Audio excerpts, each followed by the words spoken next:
काश्मीरमध्ये शेती विकास नाही. कलम 370 मुळे काश्मीरच्या बाहेरून खाजगी गुंतवणूक शक्य नव्हती. त्यामुळे नोकऱ्या देणारे उद्योगधंदे नाहीत. काश्मीरमध्ये जो काही विकास झाला तो सर्व सेवा क्षेत्रामुळे झाला आहे. त्या राज्याच्या एकूण उत्पन्नामध्ये सेवा क्षेत्राचा वाटा 64% आहे. महाराष्ट्र 60%, गुजरात 35%.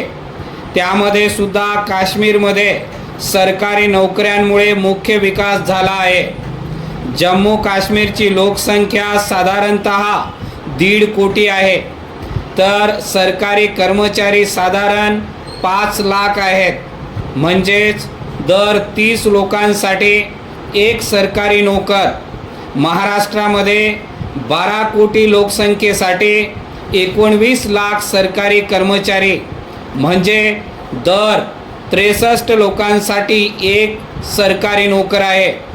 जम्मू काश्मीरमध्ये दर 100 लोकांमध्ये साधारण 3.5 ते 4 लोकांना सरकारी नोकरी आहे. महाराष्ट्रामध्ये दर 100 लोकांमध्ये केवळ 1.5 मनुष्य सरकारी नोकरीत आहेत. जम्मू काश्मीरमध्ये या सर्व नोकर वर्गाचे पगार, भत्ते, पेन्शन, वेतन आयोग इत्यादी सर्व काही मजेत चालू आहे. इतर राज्याच्या मानाने ही परिस्थिती समाधानकारक नाही काय? मग सर्वसामान्य मनुष्याचा सरकारवर विश्वास असण्यास अडचण काय? परिच्छेद.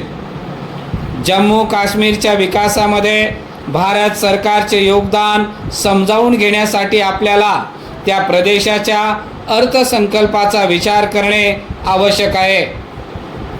2025-26च्या जम्मू काश्मीरच्या अर्थसंकल्पाप्रमाणे त्या प्रदेशाचा महसुली, भांडवली, कर्जफेड इत्यादी सर्व बाबींसाठी मिळून एकूण खर्च 1,06,641 कोटी रुपये आहे. इतका प्रस्तावित आहे. जम्मू काश्मीरची लोकसंख्या 1.5 कोटी आहे. एकूण खर्चाला लोकसंख्येने भागल्यास दरडोई खर्च 71,094 रुपये इतका येतो. सरतेशेवटी हा सर्व पैसा तेथील सर्वसामान्य जनतेलाच मिळणार आहे. प्रदेशाचा एकूण खर्च 1,06,641 कोटींपैकी केंद्र सरकारकडून 58,624 कोटी रुपये जम्मू काश्मीरला अनुदान म्हणून मिळणार आहेत.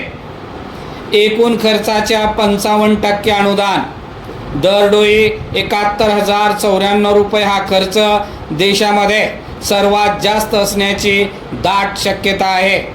याउलट बिहारचा विचार केल्यास 25-26च्या अर्थसंकल्पामध्ये एकूण प्रस्तावित खर्च 2,94,075 कोटी रुपये आहे. लोकसंख्या 12.5 कोटी, म्हणजे दरडोई अवघा 23,526 रुपये खर्च. एकूण खर्चापैकी केंद्रातर्फे केवळ 54,575 कोटी रुपये म्हणजे 19% मिळतात. केंद्राकडून मिळणारे दरडोई अनुदान पाहता काश्मीरला 39,000 रुपये तर बिहारला अवघे 4,400 रुपये मिळतात. अगदी 1950 पासून भारत सरकार जम्मू काश्मीरला झुकते माप देत आले आहे. भारत सरकार भारताची गरीब जनता काश्मीरमध्ये सर्वसामान्य मनुष्यासाठीच उदार हस्ते हा खर्च करीत आहे. काश्मीरचा विकास भारत सरकारने सरळ हाताने दिलेल्या पैशामुळे झालेला आहे, हे विसरू नये. अशा परिस्थितीत काश्मीरचा विकास झाला आणि बिचारा बिहार मागासलेलाच राहिला. यात नवल काय? परिच्छेद. 370 कलम गेल्यामुळे आणि भारत सरकारच्या सढळ हातामुळे काश्मीरच्या अर्थव्यवस्थेवर अतिशय चांगला परिणाम झाला आहे. आर्थिक व्यवहार मोकळे झाले आहेत. व्यापार उदीम करण्यास मोकळीक आणि सुरक्षितता मिळाली. एकूणच आर्थिक विकासाला सर्वतोपरी चालना मिळाली.